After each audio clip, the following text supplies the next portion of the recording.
नमस्कार। आज रात के 9 बजे हैं और आपको मैंने आश्वासन दिया था कि 9 बजे मैं आपके सामने आऊँगा। और आज हम एफआईआर जो पुलिस नहीं करते हैं या एंटी करप्शन या ईओडब्ल्यू कैसे एफआईआर नहीं करने के लिए उनके स्टेप्स होते हैं या उनके प्रोसीजर होती है, ये सब मैं आपके सामने दिखाना चाहता हूँ। पहली बात तो यह है कि मैं ये जो भी कर रहा हूँ वो किसी को इंसल्ट करने के लिए या नीचे दिखाने के लिए नहीं कर रहा हूँ। मैं with all due respect to the all police officers who are honest, to all public servants who are honest, to all elected representatives who are honest, उन सभी को नमन करते हुए मैं अपना सबमिशंस कर रहा हूँ। और फिर से कहता हूँ कि किसी को हर्ट करना या किसी को इंसल्ट करना या किसी को दुख देना, ये मेरा इरादा नहीं है। मेरा इरादा सिर्फ एक ही है कि करप्ट लोगों को अपने लाइव स्ट्रीम में लाके वो उनकी करप्शन छोड़ के मुंबई और महाराष्ट्र और देश के लिए अच्छा काम करे, यही मेरा मकसद है। अब मैं आता हूँ कि there are good IPS officers. Ashutosh Dumre जो आज थाना में कमिश्नर है, काफ़ी हमारी मुलाकात हुई, हमसे बातचीत होती थी कि क्या सिस्टम में बदली होना चाहिए। आज की जो एंटी करप्शन की डीजी है संजीव कुमार सिंघल, उनसे हमारी लास्ट ये महीने में कम से कम 90 मिनट्स की मिनट हुई कि सिस्टम के बाद बदले। आज ही मैंने उनसे एप्लीकेशन किया था, उनसे मीटिंग की, तो बोले कि हम थोड़े बिजी हैं तो हम आपको बता देंगे। फिर एडिशनल सीपी मुंबई यूनिट के दीवान साहब है, उनसे भी हमारी काफ़ी कॉरेस्पॉन्डेंस होती है या मुलाकातें होती है, मीटिंग्स होती है, और हम ये करते हैं कि कैसे एंटी करप्शन या ईओडब्ल्यू के वर्किंग को अच्छा किया जाए। तो हमारा मकसद एक ही है और एक ही है कि वर्किंग को अच्छा करो, ट्रांसपेरेंसी अकाउंटेबिलिटी लाओ। और पुलिस जब तक कमज़ोर रहेगी हमारा देश कमज़ोर हो जाएगा। तो पुलिस और जुडिशरी ये दोनों हमारे सही में ताकत है, इसको मजबूत करना हर इंसान का फर्ज होता है, हर सिटीजन का फर्ज होता है, और वो फर्ज मैं under article 51A of the constitution निभा रहा हूँ। अब मैं आता हूँ कि एफआईआर का मतलब क्या होता है। Under the provision of section 154(1) of CrPC और अब बीएनएस का 173 सबसेक्शन 1, ये जब हम पुलिस स्टेशन में जाते हैं और उनको इंफॉर्मेशन देते हैं, आप ये वर्ड को ध्यान में रखिए कि आप कंप्लेंट नहीं कर रहे हो। ये चीज ध्यान में हर जो आदमी मेरी बात सुनता है वो ध्यान में रखिए कि आप पुलिस स्टेशन में कंप्लेंट नहीं कर रहे हो, आप पुलिस स्टेशन को इंफॉर्मेशन दे रहे हो कि कुछ तो गलत हो रहा है। ये हर सिटीजन का फर्ज है। तो अगर पुलिस पूछते इसका एविडेंस क्या है, तो बोलिए एविडेंस एफआईआर होने के बाद आपको इन्वेस्टिगेशन में जमा करना है, मगर हमको पुलिस को साथ देना है, इसलिए एक हाथ दो एविडेंसेस उनको दीजिए ताकि उनको आपके ऊपर कॉन्फिडेंस है। तो वापस कहता हूं कि कानून कहता है every information relating to commission of cognizable offence. ये नहीं कहता है कि आपको एविडेंस के साथ पुलिस के सामने जाना है, ये नहीं कहते हैं। कहते हैं सिर्फ आपको इंफॉर्मेशन देनी है, और इंफॉर्मेशन में अगर कॉग्निजेबल ऑफेंस होता है तो पुलिस को एफआईआर रजिस्टर करना जरूरी है। ये हो गया 154(1) या 173(1) ऑफ बीएनएस। उसके बाद में अगर पुलिस एफआईआर रजिस्टर नहीं करती है तो आपको 154(3) और 173(4) बीएनएस की तरह से डीसीपी को अपील करना है। अपील नहीं करना है, एप्लीकेशन करना है और कहना है कि भाई पुलिस ने हमारा नहीं सुना है, हमारे कंप्लेंट में कॉग्निजेबल ऑफेंस होता है, आप एफआईआर रजिस्टर करने के आदेश दीजिए। अब यहाँ डीसीपी खेल खेलता है, वो कहते हैं नेसेसरी एक्शन। वही सही है कि नेसेसरी एक्शन मतलब एफआईआर रजिस्टर करो, मगर ये हमारे डीसीपी बोलते हैं नहीं नहीं, नेसेसरी एक्शन मतलब इंक्वायरी करो। इंक्वायरी करने का अधिकार पुलिसों को नहीं है, और ऐसे लिखने के बाद अगर एफआईआर रजिस्टर नहीं होता है तो आप सीनियर पीआई और डीसीपी दोनों को भी आरोपी बना सकते हैं अंडर 166A ऑफ सीआरपीसी और बीएनएस के 199 सेक्शंस में, जो कि कॉग्निजेबल ऑफेंस है। आप इनके खिलाफ पुलिस स्टेशन में ही वापस कंप्लेंट फाइल कीजिए, उनके पुलिस स्टेशन में। उसी सीनियर पीआई और उसी डीसीपी की कंप्लेंट उसी के पुलिस स्टेशन में कीजिए, डीसीपी की कंप्लेंट उसी के पास वापस 154(3) में कीजिए, और 15 दिन के अंदर आप मजिस्ट्रेट कोर्ट में एप्लीकेशन कीजिए। मजिस्ट्रेट कोर्ट के फुल फॉर्मेट्स आपको kamlakarshena.com और आपको peopleversuscorruption.com में उसके सब फॉर्मेट्स मिलेंगे। अब ये 154(1) और 154(3) की उल्लंघन ये कौन से कानून से कर रहे हैं? ललिता कुमारी जजमेंट होती है सुप्रीम कोर्ट की, और उसके पैरा नंबर 111 में सब डिटेल्स दिए कि पुलिस को क्या क्या अधिकार नहीं है, कॉग्निटिव ऑफेंस में सही है गलत है देखने का अधिकार नहीं है, उसको पूछताछ करने का अधिकार नहीं। एफआईआर रजिस्टर करने के बाद में पुलिस को 154 की ताकत आती है, इन्वेस्टिगेशन की ताकत आती है। जब तक एफआईआर नहीं होता है पुलिस किसी को बुला नहीं सकते, इतना ध्यान में रखिए, पुलिस किसी को भी बुला नहीं सकते हैं। उनको बोलिए हमको रिटर्न में दीजिए, कौन से सेक्शन में बुलाए देखिए और बाद में जाइए। पुलिस को अगर एफआईआर के बगैर इंक्वायरी करती है तो उनके ऊपर एफआईआर हो सकता है। अब मैं आता हूं कि ये ईओडब्ल्यू और एंटी करप्शन ये किस तरह से हमको बेवकूफ बनाते हैं। 17A ऑफ पीसी एक्ट जो है, 17A ऑफ पीसी एक्ट क्या कहता है कि जब कोई पब्लिक सर्वेंट के खिलाफ रिकमेंडेशन और decision made in discharge of official functions and duties, यानी कि वो कानूनी तौर से जब काम करता है और उसके ऊपर कंप्लेंट की जाती है तब 17A लगता है। मिसाल के तौर पे राइट हो चुकी है और वहां पुलिस ने फायरिंग की, लाठी चार्ज किया और वहां कोई मर जाता है और वो जो फायरिंग है वो पैर पे मारने के बदले वो उसके छाती को लग के आदमी मर जाता है। तो ऐसे जो गलतियां पुलिस करती हैं तो वो डिस्चार्ज ऑफ ड्यूटी में आता है, क्योंकि वो अपना काम करते करते उन्होंने किया तो उनको प्रोटेक्शन मिलना ही चाहिए। मगर आज दुर्भाग्य की बात है कि हमारी पुलिस बहाना ढूंढती है 17A की तरह से और 197 की तरह से कि चोर उचक्के देशद्रोही और देश को लूटने वाले को बचाने के कर रहे हैं। अब ये क्या कहते हैं फंक्शंस, मतलब क्या है कि व्हाट ए ऑफिसर में डू, वो क्या कर सकते हैं उसको बोलते हैं फंक्शंस, और ड्यूटीज को बोलते हैं what A officer shall do, उसको जो करना ही है उसको। अब जो ऑफिसर ने अगर उसके स्टैट्यूटरी कानून का उल्लंघन किया, यानी कॉग्निजेबल ऑफेंस में अगर कॉग्निजेबल ऑफेंस डिस्क्लोज होता है कंप्लेंट में और एफआईआर रजिस्टर नहीं करते हैं तो it is violation of the statutory provisions. वो कानून की तहकीकात नहीं करते हुए और कानून को नहीं देखते हुए अपने दिल को लगा वैसा एक्टिंग करता है तो वो डिस्चार्ज ऑफ ड्यूटी में नहीं आता है। उसके कारनामों की वजह से देश का नुकसान हो रहा है, पब्लिक अथॉरिटी का नुकसान हो रहा है, पब्लिक का नुकसान हो रहा है, तो वो डिस्चार्ज ऑफ ड्यूटी में नहीं आता है। तो डिस्चार्ज ऑफ ड्यूटी में क्या आता है, उसने सही काम करने, उसने कानून का उल्लंघन नहीं किया है, उन्होंने चोरी नहीं की है, झूठे डॉक्यूमेंट्स नहीं बनाए, उन्होंने फैब्रिकेशन ऑफ डॉक्यूमेंट्स नहीं किया, misuse and abuse of position नहीं किया है।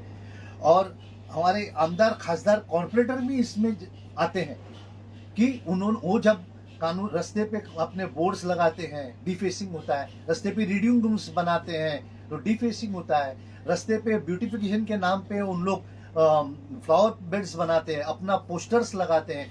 हमारे आमदार खासदार कॉर्पोरेटर ये हमारे नौकर है और नौकर इनको पगार मिलना नहीं चाहिए, ये सेवा करते हैं फिर भी ये पगार लेते हैं। ये पगार लेने के बाद हमारा पैसा हमारा फंड से वापरते हैं और कहते हैं एमएलए फंड। अरे भाई ये गवर्नमेंट का फंड है, आपका फंड नहीं है और आप नौकर है। आमदार खासदार कॉर्पोरेटर ये हमारे नौकर है और ऐसे आमदार खासदार कॉर्पोरेटर जो वहां बोर्ड लगाते हैं कि इनके निधि से क्या, उनके ऊपर एफआईआर कीजिए और उनको सैंक्शन और प्रोटेक्शन नहीं मिल सकता है क्योंकि ये कानून के उल्लंघन करते हैं।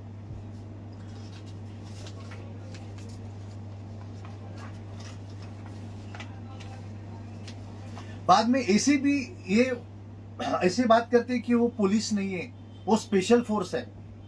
ये बिल्कुल गलत है। एसीपी ये पुलिस के सब डेफिनेशन में आती है क्योंकि सेक्शन 2 सबसेक्शन 1 सेक्शन आर, आप लिख लीजिए ये सब पॉइंट, ये सब आपको हमारे वेबसाइट पे मिल जाएगा। और सेक्शन 2O ऑफ सीआरपी से कहते हैं उसमें पुलिस कौन है। फिर यही पुलिस एक्ट के 1861 में भी इनकॉर्पोरेट होती है। मगर एंटी करप्शन ब्यूरो बोलते हैं हम पुलिस नहीं है, हमको 156 सबसेक्शन 2 नहीं लगता है। अभी ये 156 सबसेक्शन 2 क्या है कि पुलिस के सामने अगर कॉग्निजेबल ऑफेंस आए और उसके पास ज्यूरिडिक्शन भी नहीं है, सपोजिंग एक रेप हो गई है और उस रेप में उस आदमी ने उस औरत को उठा के किसी और जगह छोड़ दिया, तो वहां के पुलिस स्टेशन को एफआईआर रजिस्टर करके जहां रेप हुआ है वहां भेजना पड़ता है। उसको कहते हैं कि 156(2) में चाहे उल्लंघन या ऑफेंस कहीं भी हो, मगर किसी भी पुलिस ऑफिसर के सामने अगर वो कंप्लेंट आती है या एप्लीकेशन आता है तो उसको एफआईआर रजिस्टर करके वो जुरिडिक्शन में जहाँ हुआ उसको फॉरवर्ड करना है। मगर हमारे यहाँ क्या करते हैं, हमारा जुरिडिक्शन है वहां भेजो, या उनको पोस्टमैन की तरह वहां भेजते हैं। ऐसे पुलिस ऑफिसर्स पे आपको 166A सीआरपीसी और 199 बीएनएसएस की तरफ डायरेक्शंस को उल्लंघन किया करके कॉग्निजिबल ऑफेंस उनके खिलाफ आपको रजिस्टर करना ही है।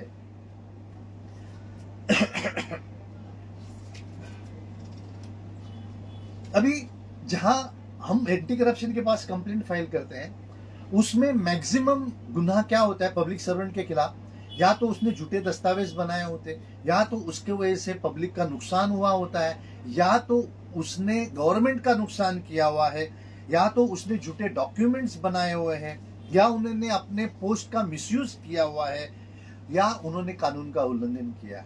ये सभी जो गुनाह है ये अपने डिस्चार्ज ऑफ ड्यूटी में नहीं आते हैं, और ये करने के बाद उनको सेक्शन 13 ऑफ पीसी एक्ट लगता है, जिसमें ये रहता है कि जिसने किसी प्रॉपर्टी को मिसअप्रोप्रिएशन किया है, जिसने इंटेंशनली खुद को फायदा बना के लिया है, जिसने ऐसा एक्शन लिया है जिसके वजह से किसी और को फायदा हुआ या उसको खुद को फायदा हुआ है, ऐसे कारण में, या गवर्नमेंट का नुकसान हुआ है, तो ये दोनों कॉम्बिनेशन होता है। झूठे दस्तावेज बनाना, कानून का उल्लंघन करना, फैब्रिकेशंस करना, क्रिमिनल ब्रीच ऑफ ट्रस्ट करना, और वो पब्लिक सर्वेंट ने देश का या पब्लिक अथॉरिटी का नुकसान करना, ये पीसी एक्ट में आता है। तो ऐसे जो हम कंप्लेंट करते हैं कि भाई बीएमसी ने फला फला प्लॉट में लफड़ा किया है, बीएमसी ने ब्यूटिफिकेशन का लफड़ा किया है, रिजर्वेशन को बदली किया है, ये सब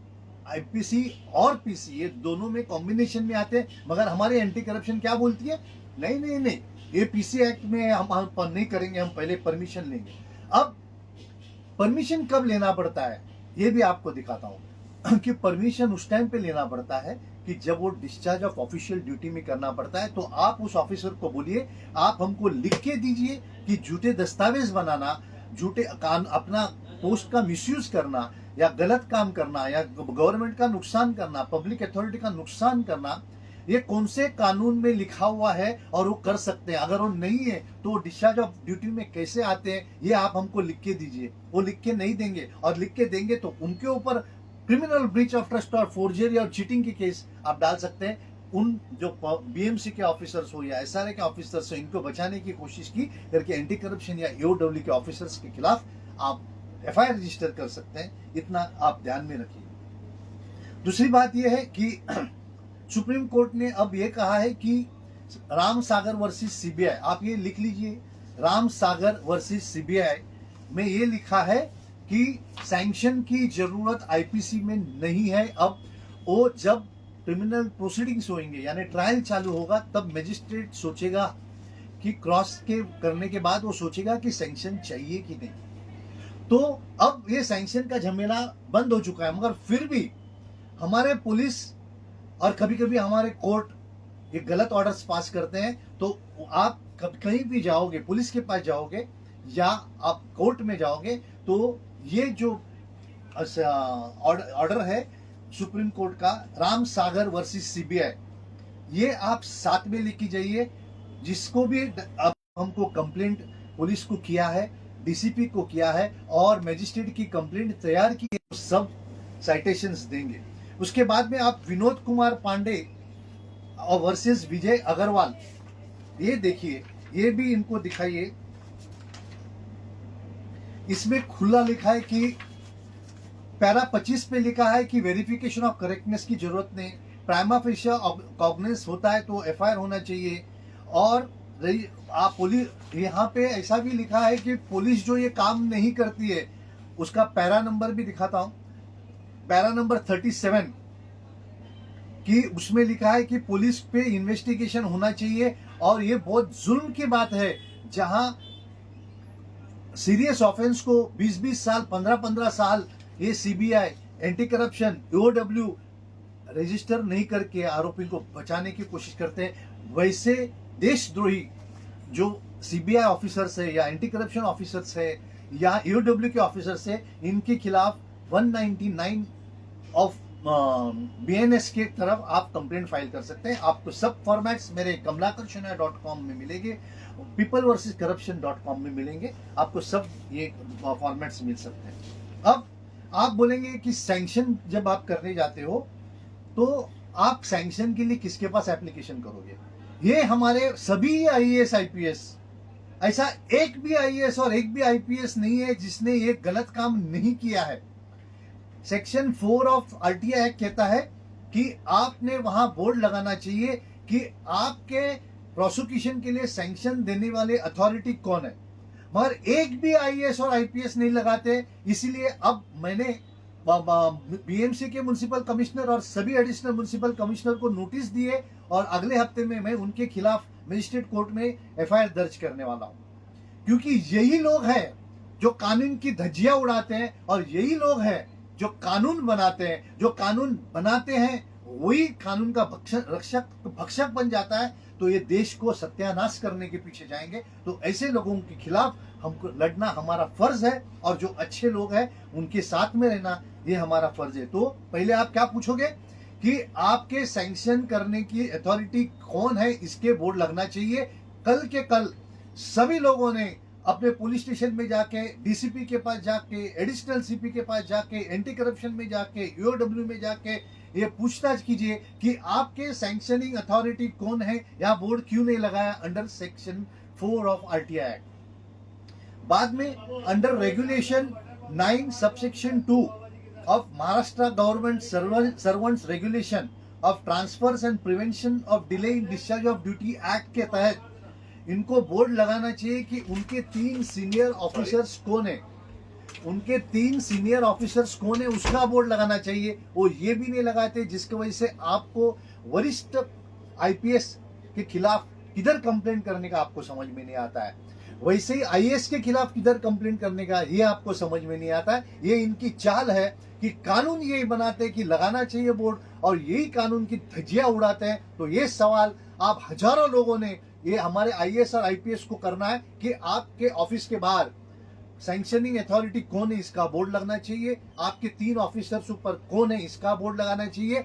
और तीसरा बोर्ड अंडर GR 13/125 आप रोज के 2 घंटे पब्लिक को विदाउट प्रायर अपॉइंटमेंट्स मिलने के बोर्ड लगाना चाहिए। आप बड़े बड़े ऑफिसर्स लोगों को नहीं मिलते और दादागिरी करते हैं कि हम नहीं मिलेंगे, तो ये 13/125 का GR लेके वहां वीडियो कैमरा निकाले कि आप क्यों नहीं मिलते, आप सेवक हो, हमारा टैक्स के पैसे से आपको पगार मिलता है और हमसे नहीं मिल रहे हो, ये कौन सा बात है। ये सवाल जब तक आप नहीं करोगे तब तक ये देश को बर्बादी की तरफ हम लेके जा रहे हैं और ये आपकी जिम्मेदारी है। अभी आपको मैं बताता हूं कि इंक्वायरी का मतलब क्या होता है और इन्वेस्टिगेशन का मतलब क्या होता है। इंक्वायरी, ये पुलिसों को इंक्वायरी करने का अधिकार बिल्कुल नहीं है। इंक्वायरी का अधिकार सिर्फ कोर्ट को है, मगर हमारी पुलिस गलत करके झूठे डॉक्यूमेंट्स बना के, फैब्रिकेटेड डॉक्यूमेंट्स बना के इंक्वायरी करते हैं और टाइम पास करते हैं, तो इनके ऊपर forgery, cheating, criminal breach of trust की कंप्लेंट होती है। तो जरूर आपके कंप्लेंट जो पुलिस ऑफिसर नहीं करते और उनके डीसीपी नहीं करते, उनके खिलाफ आप 199 की तरफ जाइए और बीएनएस 199 से मजिस्ट्रेट कोर्ट में कंप्लेंट फाइल कीजिए। इन्वेस्टिगेशन का पावर पुलिस को तब आता है जब वो एफआईआर रजिस्टर करता है। तो ये 2 का डिफरेंस आप समझ में आइए। इंक्वायरी अधिकार पुलिस को नहीं है और 154 में अगर आपको जाना है तो इन्वेस्टिगेशन करना है।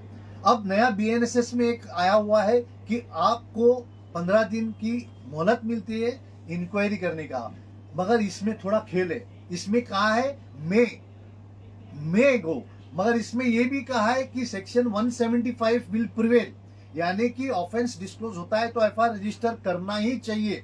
और मे में क्या लिखा है, मे मतलब उनके डिस्क्रिप्शन में क्या लिखा है कि 3 साल से 7 साल से कम सजा की जो ऑफेंसेस है उसमें कर सकते हैं। मगर आपके जो फोर्जरी के है, using forge document as genuine है, क्रिमिनल ब्रीच ऑफ ट्रस्ट है, ये तो 7 साल से ऊपर की सजा है, तो फिर इसको इंक्वायरी करने की जरूरत ही नहीं है, तो इमीडिएटली एफआईआर रजिस्टर करना चाहिए। डिफरेंस आप सोच के रखिए कि जब पुलिस बोलता है हमको बीएनएसएस में 15 दिन इंक्वायरी का अधिकार दिया है, तो बोले आप हमको बताओ कि हमारा सजा जो है 7 साल के ऊपर है, तो आपको इंक्वायरी करने का कोई भी अधिकार नहीं, क्योंकि आपकी इंक्वायरी 3 से 7 साल के अंदर की सजा के लिए। ये पॉइंट आप हमेशा ध्यान में रखिए।